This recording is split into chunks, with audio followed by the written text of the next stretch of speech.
Okay, here's my next example of solving a system of linear equations by substitution. So you want to make sure that you're using the correct method. In 5.2, we're talking about substitution, even though in the end, after we go over all the methods, you'll probably have your favorite one to use or easiest one for you to use, and you might use that when you have the choice. But since you need to know all the methods, we're specifically solving the system right now by substitution. Okay, so you took the notes, you have your system of equations. The first thing that you want to do is solve one of the equations for one of the variables. Okay, if you notice, here's where you have to be observant. This second equation is already solved for x. It's x equals. Here's what x equals, 3y plus 5. If x is equal to 3y plus 5, then I'm substituting that into the other equation, or in this case, the first equation, 4x. Here's what it said, 2x, so that means 2 times x. So then the equation becomes 2 times x is 3y plus 5 plus y equals 3. And then just to double check before I solve this equation only has one variable in it. The only variable that's remaining is y. That means we could solve it for y. So then I only distribute to everything inside the parentheses. Don't try to distribute to this y. That's not in parentheses. 2 times 3y, 6y. 2 times 5 is 10.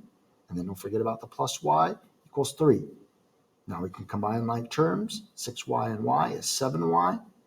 Plus 10 is equal to 3.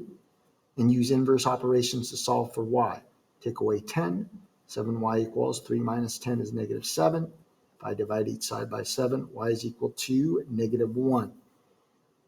Now we could substitute that back into either this equation, the first equation, or the second equation to find the value of x. My opinion, it's easiest to plug it in here because it's already solved for x. I'm going to ignore that problem because we're still working on problem 5. X is equal to 3 times y, so 3 times negative 1 plus 5. Then use your order of operations. 3 times negative 1 is negative 3, and then plus 5 is 2.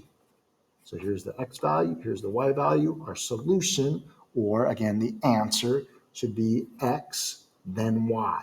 Make sure you're writing those in the correct order. Even though we found y first, it's still the second number of your ordered pair. 2, negative 1 is the solution to the system of equations. All right, so the next example that I want to go over is number 17. Again, solving the system using substitution. So neither of the equations are solved for either of the variables. Okay, number 17, the first equation, it's not solved for x or y, nor is the second equation. And like I said in part 1 of the video, always pick whatever is easiest. So you can kind of eliminate some things. You probably don't want to solve the first equation for x, nor do you want to solve the second equation for x. Here it might be about a toss-up. You could solve the first equation for y. There's only one thing that you would do is add 5x to each side, or you could solve the second equation for y. It's about equal here. So I'm going to solve this equation for y. It's not solved for y yet. It's y minus 5x equals negative 2. So to solve this for y, that means get y all by itself. I could add 5x to each side. So y is equal to either 5x minus 2 or negative 2 plus 5x. It actually doesn't matter.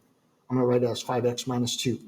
You have to be organized and figure out that you solved the first equation. Here's what y equals.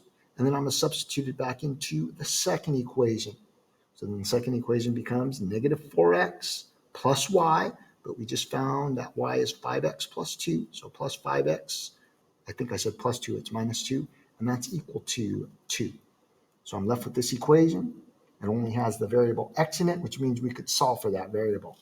Negative 4x plus 5x is 1x, or just x, minus 2 equals 2. Add 2 to each side. X is equal to 4. That's one of the variables that we need to solve for. And to solve for the second variable, I'm going to plug in or substitute in x equals 4 here. So y is equal to 5x, so 5 times 4 minus 2. 5 times 4 is 20 minus 2. Y is equal to 18. So the solution should be 4, 18 as an ordered pair. As you'll see, even though we've only gone over 2 out of 3 methods in order to solve a system of linear equations, no matter what method you use, you always write your solution as an ordered pair. In this case, 4, 18. Thanks for watching.